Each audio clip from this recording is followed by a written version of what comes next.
यार, क्या सही लिखता है ना ये बंदा। कसम से मैं तो इसकी फैन हो गई हूँ। हे महादेव, बस एक बार मिला दो इनसे। खुशी ने देखा कि काशी कहीं खोई खोई सी है। क्या हुआ काशी मैडम, कहाँ खोई हुई हो आप? खुशी की आवाज से काशी की तंद्रा टूटी। उसने बात को टालते हुए कहा, ऐसा कुछ नहीं है, वो हम कुछ सोच रहे थे। हाँ हाँ, मैं जानती हूँ तू कितना सोचती है। तेरी आंखें ना सब बता देती है काशी मैडम। अच्छा वो सब छोड़, ये बता तुझे कविता कैसी लगी? ठीक है, अच्छी है। जब हम पहली बार उनसे मिले थे तब उन्होंने भी हमें एक कविता सुनाई थी। ओह गॉड, फिर शुरू हो गई ये लड़की। तू ना एक काम कर, तू अपने बचपन वाले प्यार की यादों में डूबी रहे, मैं चली सोने, मुझे बहुत नींद आ रही है। Bye, good night. खुशी ने अपने बैग से चादर निकाला और ऊपर वाले बर्थ पर सोने चली गई। काशी ने भी चादर निकाला और वो लोअर बर्थ पर लेट गई। रात धीरे धीरे गहरी होती जा रही थी। ट्रेन भी अपनी पूरी रफ्तार से दौड़ रही थी। कोच के अंदर लाइट ब्लू कलर की नाइट लैम्प जल रही थी और बाकी पूरा अंधेरा था। काशी का सिर खिड़की की तरफ था। चांद अपने पूरे आकार पर था और खिड़की के कांच से चांद की रोशनी काशी के चेहरे को चांदनी से भी ज्यादा चमका रही थी। ऊपर खुशी खर्राटे भरकर सो रही थी, लेकिन नीचे काशी की आंखों से नींद कोसों दूर थी। सोचते सोचते उसकी नजर उस नाइट लैम्प पर पड़ी और वो अपने बचपन की यादों में खो गई। 15 साल पहले का दृश्य, बनारस, जिसे आज के समय में वाराणसी के नाम से जाना जाता है, एक प्राचीन शहर। माँ गंगा नदी के तट पर बसा ये बनारस भारत के सबसे खूबसूरत शहरों में से एक है, जहाँ अनेक घाट हैं और इन्हीं में है सबसे प्रसिद्ध मणिकर्णिका घाट। एक मान्यता के अनुसार माता पार्वती का कर्णफूल यहीं में गिरा था, जिसे ढूंढने का काम महादेव जी द्वारा किया गया, जिस कारण से स्थान का नाम मणिकर्णिका पड़ गया।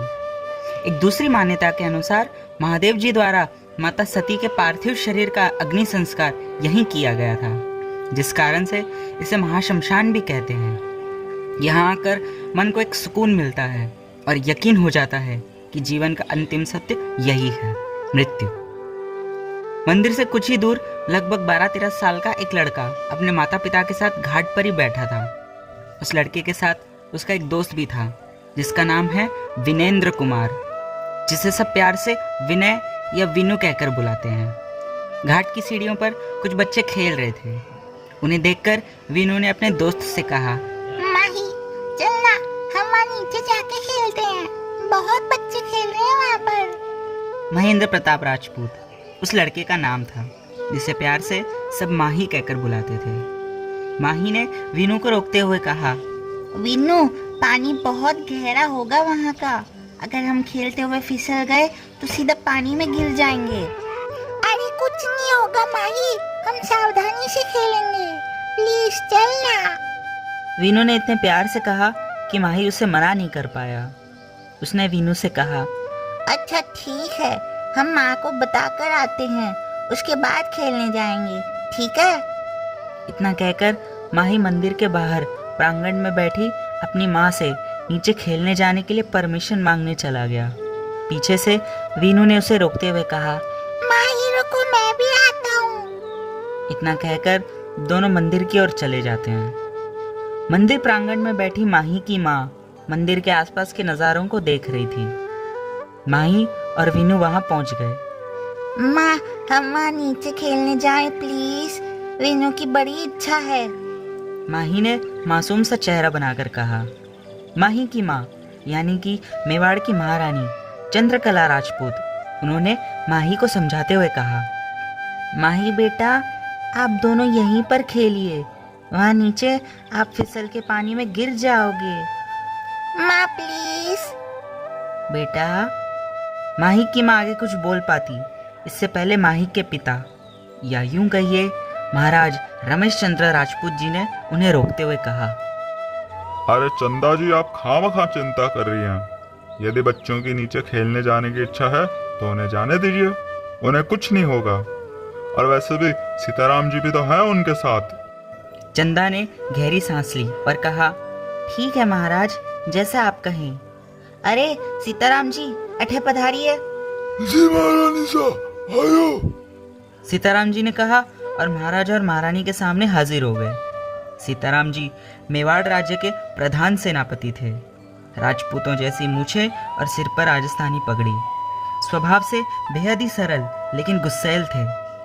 उन्हें गलत बातें बिल्कुल भी पसंद नहीं थी। सभी उनकी दिल से रिस्पेक्ट करते थे। यहाँ तक कि मेवाड़ के महाराज भी उनका सम्मान करते थे। सीताराम जी ने कहा। सीताराम जी, बच्चों को नीचे घाट के पास खेलने की बहुत इच्छा हो रही है। आप इन्हें ले जाइए और प्लीज बच्चों का ध्यान रखिएगा। हम महाराज के साथ मंदिर जा रहे हैं दर्शन करने के लिए। चंदा ने कहा। थे चिंता ही ना करो रानी साहब, थे महाराज संग निश्चिंत होकर दर्शन करने चले जाओ। ठाबरारी हिफाजत हमारी जान से भी ज्यादा कर छू। सीताराम जी ने अपने राजस्थानी अंदाज में कहा। अब तो निश्चिंत है ना आप, तो फिर चले। महाराज ने चंदा से कहा। चंदा और महाराज दोनों मंदिर दर्शन करने चले जाते हैं। सीताराम जी भी बच्चों को नीचे घाट की ओर ले जाते हैं। घाट का दृश्य बड़ा ही मनमोहक था। वहाँ की हवा में एक मीठी मीठी खुशबू घुली हुई थी और वातावरण भी बिल्कुल शांत था। माँ गंगा भी कलकल करते हुए बहती जा रही थी। माही, वहाँ कुछ लड़कियाँ खेल रही है, क्या हम उनसे दोस्ती करने जाएं? विनू ने माही से पूछा। हाँ विनू, चलो जाते हैं। माही ने कहा। माही और विनू बचपन से ही शरारती रहे हैं। नए लोगों से मिलना, उनसे दोस्ती करना, खासकर लड़कियों से अपनी जान पहचान बनाना, ये शौक दोनों को बचपन से ही था।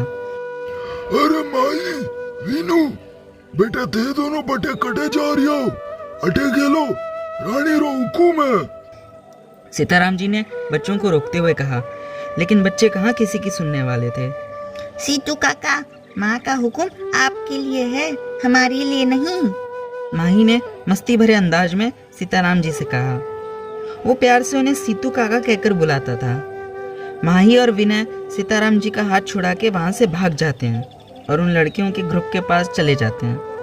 उन लड़कियों में से 2 लड़कियाँ घाट पर ही खेल रही थी। जहाँ वो दोनों लड़कियाँ खेल रही थी वहाँ पर घाट की सीढ़ियों पर कुछ काम चल रहा था, जिस वजह से सीढ़ियों पर हल्की फिसलन थी। खेलते हुए एक लड़की का पैर डगमगाने लगा और वो सीधे पानी में जा गिरी। उसके साथ वाली लड़की घबरा गई और जोर से चिल्लाकर मदद मांगने की कोशिश करने लगी। सुबह का वक्त होने के कारण घाट पर इक्के दुक्के लोग ही थे, जिस वजह से उस लड़की को मदद नहीं मिल पा रही थी। वो दौड़कर सीढ़ियाँ चढ़ते हुए ऊपर आ गई और अपने माता पिता से कहने लगी। माँ। वो लड़की हाँफ रही थी, जिसके चलते वो कुछ बोल नहीं पा रही थी। क्या हुआ मेघा? मेघा की माँ ने कहा। माँ, वो काशी दीदी। मेघा ने अटकते हुए कहा और वो अपनी माँ से लिपटकर रोने लगी। क्या बात है बेटा, क्या हुआ काशी को? और तुम इतनी घबरा क्यों रही हो? आगे की कहानी जानने के लिए आप इस चैनल को सब्सक्राइब ज़रूर करें।